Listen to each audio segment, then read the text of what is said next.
You didn't yell at me this Yeah, I didn't. We're not recording it. time.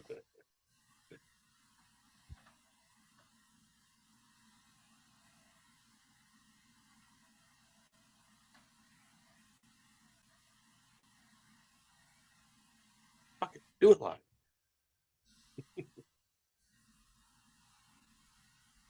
All right, we are live on the YouTwaves.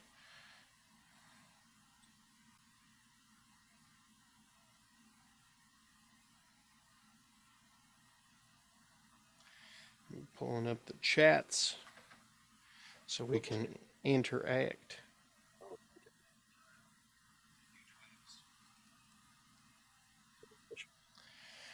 All right. Hello, everybody, and welcome to For the Shoe Friday number 8 live. Coming at you here today on the Curtis Podcast Network. I'm your host, Curtis Brown. With me, as always, Jeff Steckel, our resident Colts fan on the channel. As you can tell, I'm quite the Texans fan, but I will be as unbiased as humanly possible. And go ahead, hit the like and subscribe button. We're trying to hit 1,000 subscribers. We're at 351 at the time of this live stream, so any effort towards that would be greatly appreciated. If we could get 10 likes on this, that'd be huge. That'd be huge. Jeff, how you doing, bro? Doing good. Doing good. A little tired, kind of doing a Mother's Day weekend all weekend. Nice. As well, we all should, I'll, if we have the ability to. I'll wind up getting a tie or something, and they get 3 days of celebration. I'm just saying. And shouts to all the moms out there. Actually, you know what? Hold on. Let me just shouts to all the guys out there that are trying to make Mother's Day possible. Just saying. Just saying. Just I saying. mean, I could go the ladies' way here on Father's Day for all the men that are acting as both mom and dad. I'm not Yeah. I'm not gonna take away Mother's Day from you, moms. Yeah. No. Not take it away from the mom. So I'm just saying, hey, we gotta have something to give towards the moms, and that's to make them feel appreciated. Because sometimes that's what they need. Make them feel good. Go to a spa. If you forgot, the Mother's Day is coming up Tomorrow, don't forget. tomorrow, literally in a couple You are hours. You need to make some changes. You need to make some plans. Titan Fox in the chat. What's up, man? what's up, man? How you doing? Uh, we got an interesting show this evening. We're going to be talking a little bit about the Colts. We're going to be talking a little bit about, is there any merit to sitting or starting? Is one actually better than the other? We did half-ass research, and we'll let you know what the research resulted in, I guess. But Jeff, let's talk about the Colts for a while here. Let's talk about I don't know what's going on with the Colts. Uh just they obviously went through rookie camp, and there was the more I hear Flashbacks. what a horrible memory that was. You got the Anthony PTSD. Richardson. That's why I call him AR. Yeah, yeah, not TJ. There's the more I hear him talk and do his pressers, man, the more I realize he's got a really good head on his shoulders, and it really genuinely seems like he knows that he's not a complete project. Like, he knows that there's things that he needs to work on, and he seems like he's putting in the work to do it. He seems like a really humble guy. There was a story that came out. The rookies were at some dinner banquet, and everyone, I know, shut up, Pine there was a banquet, and he, like, it was a mess, whatever, and he started cleaning up, and the staff was like, oh, you don't have to do it. He stayed around until the place was clean and helped him do it. He's like, we shouldn't rely on the staff to clean up our mess, kind of thing. I don't know if it was just a PR deal, but either way, if it's not, it's just a kind of a good, seems like a really good, grounded, humble person. Um, and all the rookies were in a hotel, and he was throwing some passes with Josh Downs, just kind of building kind of a rapport with him. So everything right now seems like it's definitely looking up for the Colts. I mean, he seems like a good, hardworking guy. So Yeah, I mean, he's smart. He knows how to talk to the media. yeah, Um, I feel like in the past, when you're talking about busts, you look at Jamarcus Russell, who, while he could, he wasn't necessarily an idiot. He just didn't put a lot of effort in. He had no work ethic, had no drive. Um, and then some of the other guys where maybe they like Tim Couch. He was smart. Like he understood the game. He had a work ethic, but like it just never clicked. You know what I mean? I think that's more realistic rather than a Jamarcus Russell thing. Um, except for obviously he's got a much larger athletic upside. yeah. And, but I mean that wouldn't be that wouldn't be good. I Tim mean, Couch. Oof. just just from I know with Shane, over in Philadelphia, they had one of the top rushing attacks. It's got me really excited to see how this ground game can work with Jonathan Taylor and Anthony Richardson. It's just even just the ground game kind of has me really excited. You have to respect both of them, and it's got me really excited to kind of see. I think Jonathan Taylor. I don't know if he's going to be like the rushing champion just because Richardson's there, but man, it could be a lot of fun with these two. Yeah. I mean the just pure athleticism in the backfield, like between um, Jonathan Taylor, Richardson, and who's the other backup running back? Name escapes me. He's a bigger guy. They got I think they still got Deion Jackson on, and they Deion just Jackson. He's a little shifty. yeah they drafted oh, what is his name, Rush? No. No, the guy you traded for Oh last year. What's oh his? oh oh with the in the Naheem Hines deal. Christ, what do you ask me things at 9:30 at night, man? That's my job. Hold on. And gotta cause the brain Yeah, you teaser. gotta do it to me. Um, Zach Moss. I don't know why that name. Zach Moss. And they drafted Evan Holt. Okay.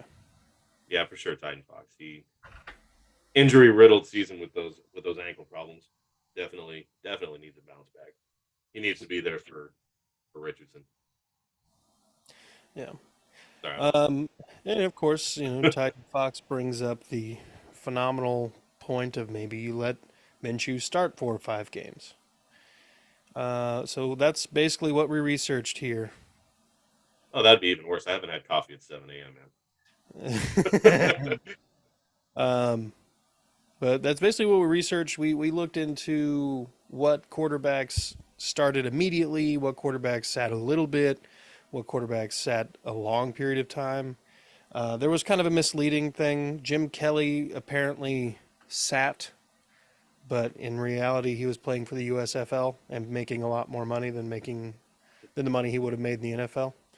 So he missed the first 3 years of his rookie deal with the Bills, and then came in. But beyond that, for real, you got Aaron Rodgers. Steve Young played for a while with the Bucks, and then went and sat behind Joe Montana with the 49ers. So you can't really count that, but he really took several steps forward after he sat for several years behind Montana. Um, Mahomes sat the first 15 games of his career, starting the last one, I believe, um, and had a really solid game. God, anyway. Um, and then more recently, obviously, um, Brady got to sit. Um, kind of up in the air about Jordan Love. We don't know anything about the guy. Yeah, He started one game, I guess, but doesn't look pretty. no, it didn't look pretty. But Rodgers' first year, I think they went 6-10. So, I mean, if he can do that, and they can, he shows some flashes of something, I think they'll end up keeping him around. But I mean, if you can just not have your starting quarterback have to start, your rookie quarterback have to start, and you can just let him sit, if it's even for a couple games, it usually does a little better in the short term and the long term. I, I was on the fence about this, and I know we were going back and forth in text about it, and I didn't really want to say yeah, sit him or no, start him until the schedule came out. Like if it was like a road game in New England or something like that, where Ellinger looked like garbage, and you just you don't want to put a rookie quarterback in an environment like that. That's it could be, but man, they're starting off at home against Jacksonville. I just don't, I just don't think that you sit your number 4 overall pick behind Minshew in a home game against Jacksonville that hosed you out of the playoffs. A couple seasons ago. It just I don't want to. I don't think Ursay's been much of a meddling GM up until last season, but I gotta say he's going to be in their ear about that. Like I don't want to drop the opener. We haven't won one in what 8 years. I Yeah. just I just feel like he's gonna. I have a strong feeling Richardson will get the nod at home against Jacksonville. I just and then they get the Texans next week. So it's just I feel like he'll be. There's a strong chance he'll be the day one starter I just wouldn't. because their opponents. I wouldn't be surprised if game one Minshew trots out there as the guy. I wouldn't be surprised if by halftime they pull a Deshaun Watson and he's starting at halftime. You know what I mean? I'm not going Um, to say that like Minshew's bad. I mean, he had definite flashes. I mean, I think he's a good, you know, very serviceable at the very least. And it's just I don't think you draft a guy at 4 to sit behind Minshew. Like we just don't have the Brett Favre luxury. We don't have Peyton Manning or Luck still aren't on the team. It's just we don't have that guy to sit behind for a couple of years. It's just he's been a kind of a journeyman. yeah, So I feel like if you're taking a quarterback at 4, yeah, that's where you're going with. Peyton Manning had really pretty ugly start to his career, and it turned out pretty good, yeah, um, to say the least. Luck, you know, went 11-5 and went to the playoffs. It's just and he'd probably be at the end of his career he'd probably be a Hall of Famer if Gregson didn't destroy the man's career. But yeah. I don't want to talk about that. But Uh, yeah, at least Titan, for Colts history, it worked out pretty well to start day one. yeah. Titan Fox says Curtis, you researched it to not bring up the Titans, but how many first round quarterbacks did we start year one who failed? McNair sat for 2 years. I mean that's a valid point. Jake Locker basically started. I mean, I don't want to say immediately, but like it was pretty quick. Mariota started day one, and that was out of the Winston and Mariota class. Oh, which one are you gonna get? Which one do you want now? Yeah, What kneecap do you want to shoot? yeah, for real. Um, so I mean, yeah, even in our own division, I mean, we've had David Carr had to go out and play, and the team wasn't ready yet, so he goes out there and gets annihilated. And then they keep trying to bring in talent, and obviously, not everything that you're going to draft is an absolute hit. So, I mean, there's folks in our division who are not of the same fortune, we could call it, with quarterback wealth of late. Like you guys had Peyton, and then you went to Andrew Luck, and for a year had Philip Rivers. So I mean, like that's some pretty good quarterback transitions there. I mean, only the Packers can really say that it's been probably comparable for them. But um, I mean, I'm trying to think. The Jaguars drafted Bortles in the first round. Blaine Gabbert.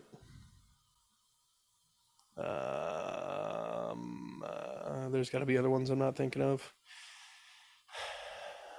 Try not to kind of laugh in the face of Isaiah after all Yeah. that.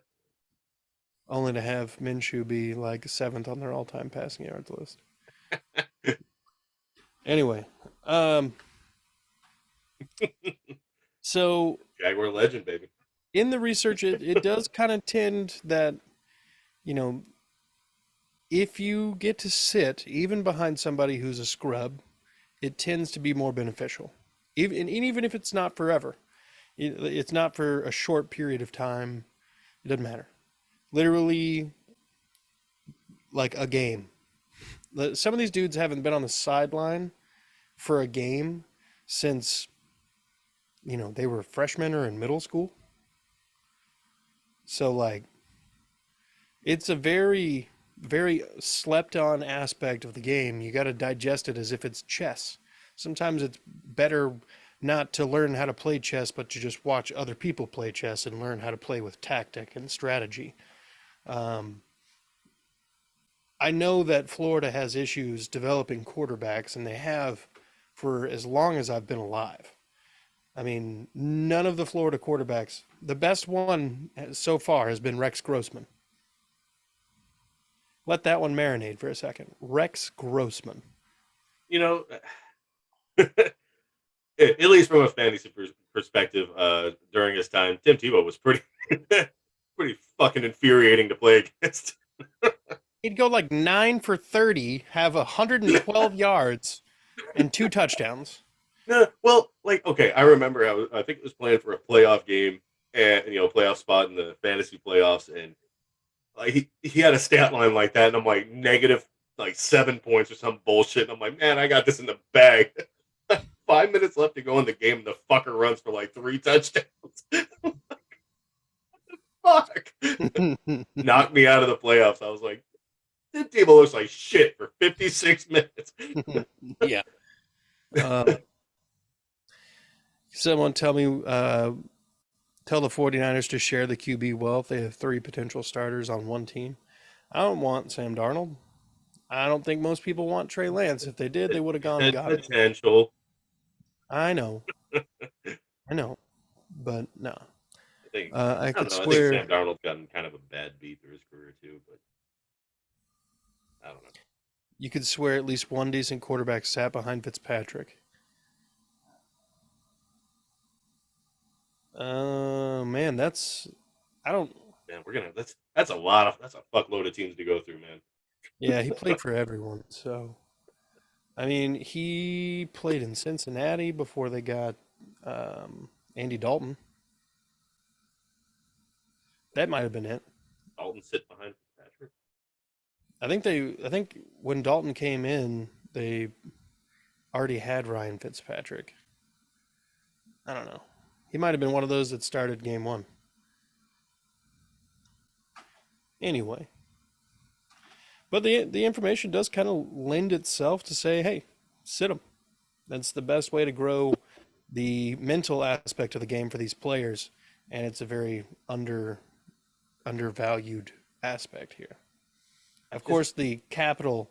I mean, we're talking about some of these dudes were number one overall picks. the way I'm looking at it, I'm just like I said, just I know Ursay is tired of losing in division. I know he's got a major bug up his butt again about Tennessee. Like he absolutely hates losing to them, and I know Jacksonville has to be getting up there too. On his, I'm tired of losing to these guys. Like Yeah. I know that I think we took one from Jacksonville last year, but Is that the only start the division season win? they won the division. Like you don't want to start off with an L to them at home, Yeah. and you got to put your best athletes on the field. And as it if it was like in Baltimore or something like that, just kind of a rough environment. I would be okay with him sitting that game. Just you don't want him to shoot his morale or whatever you want to call it. You know, day one in an environment, but it's at home. Like you're gonna have 60, 70,000 fans cheering for you. He's got all the support in the stadium. I feel like it would be the perfect environment for him to go week one. And it might be. I just think in the long run it'll be the wrong decision. And I think that's what you got to think about here is not the immediate and think about the long term when you're developing a guy who, in your own words, is a project. Yeah. I feel like if you have a project, much like when a teacher assigns one in school, they usually give you some time to accomplish it. Now, you can't fix everything in one off season. You can't fix everything in training camp, and you're damn sure not going to fix it during the season. Or you're going to try, but you may not be able to. It's going to take a couple years for some of the things to be unlearned and new better habits as far as like pocket presence and not rolling out when it's completely unnecessary. He's going to have trouble adjusting to the tighter windows that the NFL boasts on a regular basis. Um, because I mean, I guess he's going to be used to it on some degree because his wide receivers couldn't get separation. But um, I don't know. I just feel like there's a lot of things this year that are going to pose problems for him. I mean, I could see a lot of defenses just not even worried about him throwing the ball.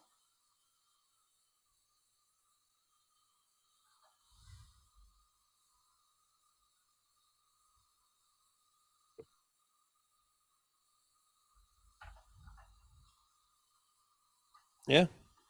Titan Fox makes a solid point. This might be a bad word in the NFL, but rookie QB equals apprentice. Think about that word and how it relates in other businesses. Yeah, I mean, you go and you sit under the tree of somebody who knows what they're doing. And hopefully, you learn how to be a pro. It's a solid point, Titan Fox. Um, We're also talking about a guy that couldn't hold starting position for very long. I I just, mean, yeah, but it's not like all the guys who, not everybody had Brett Favre in front of them. what I'm You know what I saying. mean? So, And like, I'm not sure that there's much that Minshew can show him on the field that he couldn't help him with from the sideline. I just, you're probably right, but I mean, you don't want to pay Matt Ryan the fuck retarded salary that he was going to make, but if it was like a team friendly deal, I could see Matt Ryan running out there week one. He's I don't borderline Hall of Famer. I mean, he's owns all of the freaking Falcons record. Like it's just, I yeah, just I could see that just because he knows the pocket. He's super smart with the game. I could see that, and I'm not saying Minshew's an idiot, but I just we just don't have that strong, you know, veteran that's proven himself. I just I don't know. I see your point, but Deshaun Watson we're all sat the excited to see him. first game behind Tom Savage. He's been a backup ever since and ever before that. Titan Fox. How confident am I in this year's offensive line to start Richardson? Um, but based on last year, I'm more confident in more of Richardson to start behind the line than somebody like Matt Ryan. I mean, he's got a ton of mobility and speed, so he potentially make him look a little bit better just because he wouldn't make him protect for as long. Yeah, But I don't know. I feel like Big Q and Kelly and Ryman. He was taking a step up every game last year. I think they're due for kind of a rebound year. I mean, Big Q acknowledged that he didn't play up to snuff. So I based on his past work ethic, I feel like that this line should at least improve substantially. yeah, I would hope. It would be hard to get much worse. yeah. No, It I was hear that you. right side of the line that was a train wreck. Yeah, especially after you paid all that money to Braden Smith. Yeah. Um, okay. So we've covered that.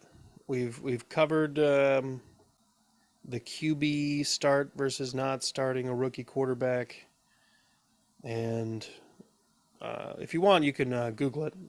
We don't have it posted anywhere, but you can Google it and do your own research. We're not your maids, but very very interesting stuff here. So, you got anything else? Yeah. I mean, I don't ever really like to give much of a props to Tennessee, but man, their schedule release video was fucking amazing. Yeah, it was. For those who haven't seen it, Let's go Cowboys. yeah, every single they basically did like an on the street interview thing and just let people point at the team and be like, "Oh, I know who that is." And every single time they saw the Colts logo, it was like, "Oh, that's the Cowboys for sure." Oh yeah, like they asked four girls that were dressed up in cowboy gear. Oh, it's the Cowboys. Yeah. Oh man, it was fucking gold. Uh, but yeah, the AFC South inarguably has the easiest collective strength of schedule. Three of the four teams are in the bottom four in the league in strength of schedule. You're good, Titan Fox. No man, you're touching on stuff we were going to talk about anyway. Yeah. um, Kind of and kind of then running the show for us. yeah, you keep us on track. You're like a navigational beacon. Um, and then the Jaguars, who have a slightly tougher strength of schedule, are like sixth easiest or something. So I mean, it's gonna be an interesting season. If Houston can't manage to get 3 or 4 or 5 wins, I'm gonna be like 5 wins seems pretty realistic, but like the rest of this division is pretty soft. Based on the schedules, like I mean, no team is going to be last year's. You know, the whole strength of schedule thing doesn't really matter. Like in my opinion, it just doesn't. But because no one knows how these the the rookie class coming in that they've got, the free agent injuries, like you never know how these teams are going to bounce back from I these. know, and I made that argument last episode with not for the Shoe Friday, but the Jaguars Duval Thursday. Oh yeah, the Colts on that as a response to that video, Oh, yeah. they changed their I think their whatever to not the Cowboys. Yeah, yeah. The Jaguars are the Chester Cheetos. Yeah, the Chester Cheetos. Yeah. Lightning McQueen. Yeah. Oh man. Dude, that shit was funny. The what was it? The something Florida Dolphins. They got the name of the team right. Yeah, it was like They the just hit Florida, two cities or some shit. yeah, the Florida Orlando Dolphins or something like that. You That got was any great. God. You got any more Colt stuff? No, it's I mean just as far as news, we haven't really done anything in free agent. We've tried it off a lot of practice squad players, but um, it's been pretty quiet. They haven't signed anybody in free agency. They haven't given any big names the boot or trades. It's just been they're Yeah. just they're just ramping up, getting ready for camp, I guess. A name that we had often loosely connected to the Colts was signed today within the division. Shaq Griffin, the former Jacksonville Jaguars, Seattle Seahawk, is now signed with the Houston Texans. The Atlanta, Florida Dolphins, says Titan Fox. Florida Dolphins. That's what it Yep, was. nailed it. Um, so that's at least another quarterback off the market that we had talked about being on the team. Um, because he has connections with Gus Bradley, but Yeah, and I'm okay with that. Like I did a short not too long ago about the corners they drafted, and I'm I'm comfortable with where they sit. It would have liked to have kind of gotten another you know maybe a reunion with Rocky Sin, but he got signed, and Shaq Griffin. So it's just I think they're content with where they're at in their secondary. So I I understand it. yeah. Well, I think we're wrapping up here. So, folks, I want to thank you for watching Titan Fox. That means you. Sure, man. Um, trying to The hit, viewer. yeah. Thank you to the viewer. Um, trying to get to 1,000 subscribers. We're at 351 at the time of this live stream, and we're trying to get 10 likes on this episode. Try to get in front of more Colts fans. So please share them with your For the Shoe friends. And Come on, Cold Nation. Like Jaguars, they keep showing up and showing out, and we're looking like chumps, man. Come on. it's looking like 2021, week 17, or 18 all over again. Do you think Shaq still has it, or just a solid veteran depth? I'd Titan say more of Fox. a veteran depth, honestly. Interesting. He could have a bounce back year if he was under the right coordinator, but I think it's And if he goes back to Darius? veteran depth. All right, folks. We're going to hop off here.